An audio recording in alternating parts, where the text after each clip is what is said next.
Good morning, my student. This is chemistry classes by Suraj Anand, and my two channels are there. There is one Suraj Anand teaching, and the second one is chemistry wala. So, my dear student, today I am going to teach you the reaction of bases with metal and reaction of bases with non-metal oxides. Basis of reaction with metals and reaction of bases with non-metal oxide. Chemistry is totally different from the physics and bio.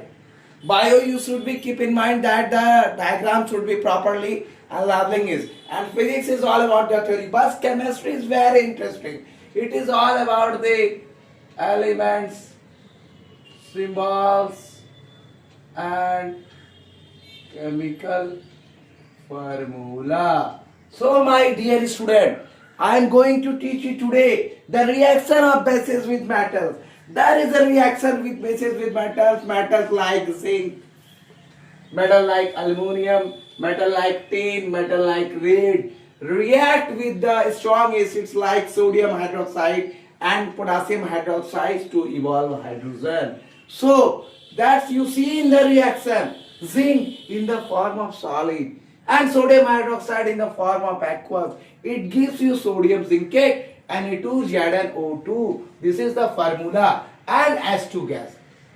So this is the first reaction. Second is tin, that is Sn. That is Sn.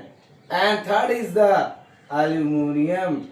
So my dear student, this gives you the tin when react with the sodium hydroxide, it gives you sodium astenite and S2 gas.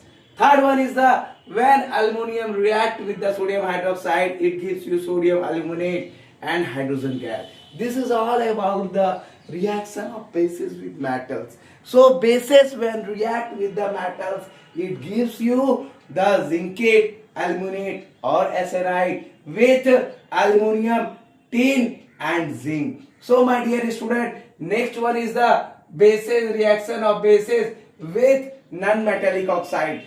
The oxides of non-metal are acidic in nature. So the example is CO2, oxides of carbon, and SO2, the oxides of sulfur, and acidic in nature. These are the things that bases react with such oxides to form salt and water. It gives you salt and water. When you go in the lab and make the reaction of these bases with non-metallic oxide like CO2 and SO2, it gives you